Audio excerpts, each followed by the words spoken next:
It's a crisp morning in Cupertino, California. Tim Cook, Apple's CEO, steps onto a meticulously designed stage, the glow of a colossal screen illuminating his calm demeanor. But this isn't just another product launch. Behind the sleek new devices lies a financial juggernaut operating on a scale few corporations or even countries can match. His company's financial results are not merely numbers, they're an economic output that challenges the very definition of a nation-state's wealth. We often talk about companies making money, but Apple's story is different. It's about creating an economic moat so deep, its profits rival the economic output of entire sovereign nations. How did they achieve such an unprecedented feat? To grasp the sheer scale of Apple's financial prowess, consider this: in 2023 alone, Apple reported a staggering revenue of $383.29 billion. To put that into perspective, this single corporation's revenue surpasses the entire gross domestic product of countries like Denmark, Pakistan, and Egypt. It's not just about revenue, the net income tells an even more compelling story. Apple's 2023 net income hit $96.99 billion, more than the entire GDP of Ethiopia or Sri Lanka. This isn't just a company, it's an economic entity whose financial heft places it in a league of its own, an economic output that demands a deeper understanding. The secret to Apple's astronomical profits lies not just in selling products, but in building a meticulously controlled, high-margin ecosystem. This isn't merely about good sales, it's about a strategic design where nearly every interaction a customer has with an Apple device translates into recurring, often high-margin revenue for the company. From the moment you unbox an iPhone to every app you download, every cloud service you subscribe to, and every accessory you purchase, Apple is orchestrating a finely tuned machine designed for maximum profitability. This ecosystem transforms a one-time purchase into a continuous revenue stream. At the heart of Apple's empire is its premium hardware, most notably the iPhone. With over 1.5 billion iPhones sold globally, this device is more than a smartphone. It's the primary gateway into the Apple ecosystem. What truly sets Apple apart is its ability to command premium pricing. The average selling price, ASP, of iPhones has been consistently rising, reaching around $988 in Q4 2023. Customers willingly pay more for Apple's design, perceived quality, and seamless user experience, creating a foundation of high-value entry points into their world. This premium pricing strategy is foundational. Once a customer buys an iPhone, they're not just buying a phone, they're buying into an interconnected web of devices and services. Features like Handoff, which lets you start work on one device and finish on another, or AirDrop for instant file sharing, aren't just conveniences, they're golden handcuffs. The seamless integration between iPhone, Mac, iPad, Apple Watch, and AirPods creates a powerful incentive to stay within the Apple family. The switching costs are incredibly high, as moving to another brand means sacrificing these effortless interconnections, ensuring long-term customer retention and repeat purchases across multiple product categories. While hardware provides the entry, Apple's services division is where the truly staggering, high-margin revenue resides. In 2023, services alone generated an astonishing $85.2 billion in revenue, a figure that, if it were a country's GDP, would place it above nations like Myanmar or Luxembourg. But the true gem is the gross margin for services, which hovers around 70.8%. Compare that to hardware margins, typically in the 30 to 40% range. This significant difference is a primary driver of Apple's overall profitability, turning every hardware sale into an annuity for high-profit services. Central to Apple's services revenue is the App Store, a digital tollbooth on a superhighway of software. Apple famously charges a 15 to 30% commission on all digital goods and subscriptions sold through its platform. For developers, access to Apple's massive user base is invaluable, but it comes at a significant cost.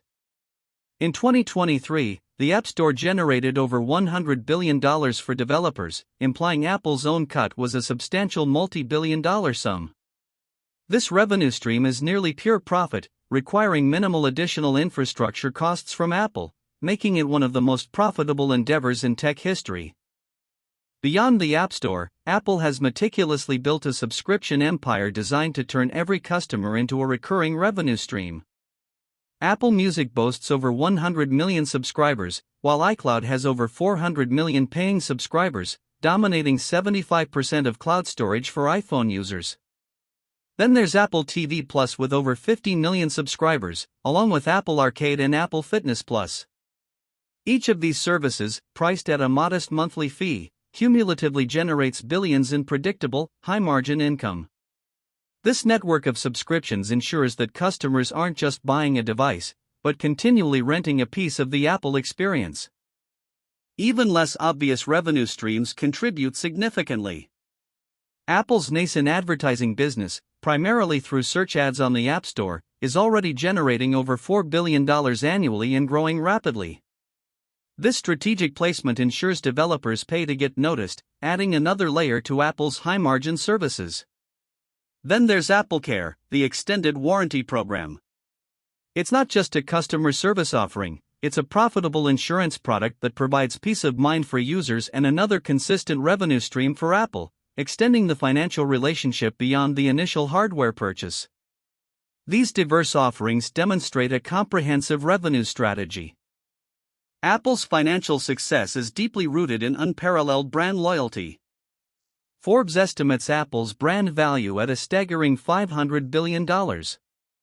This isn't just a number, it represents a powerful emotional connection and trust that translates into repeat purchases. iPhone customer satisfaction consistently exceeds 90%, a figure unheard of in most industries. This loyalty means customers are less price sensitive and more likely to upgrade to new models, subscribe to services, and buy accessories. This stickiness ensures a predictable customer base that willingly re-enters the Apple ecosystem again and again, minimizing customer acquisition costs. Behind the gleaming products and seamless services is an invisible, yet incredibly powerful, engine, Apple's supply chain. This is a masterclass in global logistics and negotiation. Apple procures components at massive volumes, giving it immense negotiating power over suppliers, driving down costs. This scale allows them to achieve efficiencies and cost advantages that competitors simply cannot replicate. From sourcing rare earth minerals to manufacturing intricate chips, every step is optimized to squeeze out maximum value, directly contributing to their impressive gross margins. It's a logistical marvel designed for profit maximization. One of Apple's most strategic moves has been its aggressive vertical integration. Instead of relying solely on third-party chipmakers, Apple now designs its own custom silicon, like the A-series chips for iPhones and the M-series for Macs. This strategic decision gives them unparalleled control over performance, power efficiency, and, crucially, costs.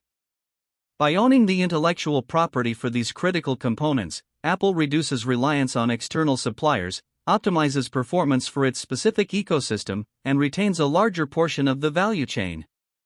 This integration is a huge competitive moat. Let's compare Apple's unique position. On one side, you have a company that controls its entire hardware and software stack, dictates terms to developers, and cultivates fierce brand loyalty.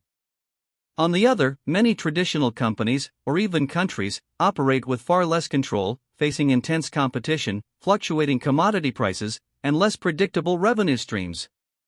Apple's vertically integrated, ecosystem-centric approach allows it to capture value at every stage, from component manufacturing margins to App Store fees and recurring subscriptions.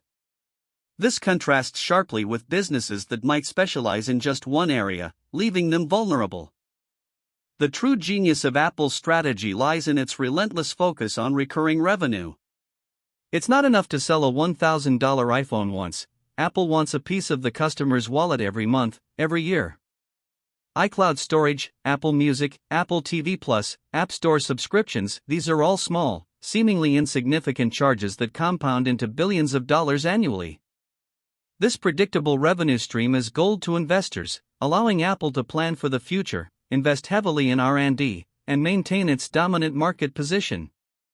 This shift from transactional sales to an annuity model is fundamental to its unprecedented profitability. So, how does Apple make more money than most countries? It's not one single factor, but but a symphony of perfectly executed strategies.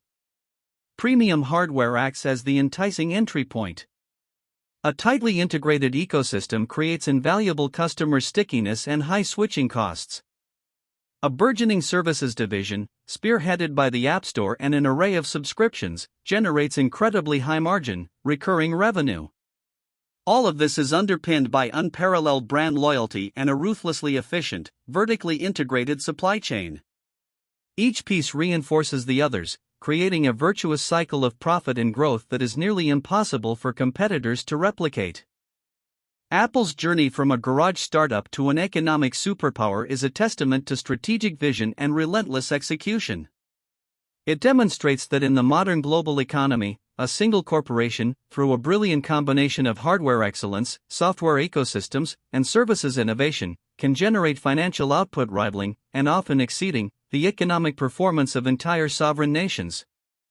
As we look to the future, Apple continues to innovate, finding new ways to deepen its ecosystem and expand its revenue streams, cementing its place not just as a technology leader, but as a truly unique global economic entity.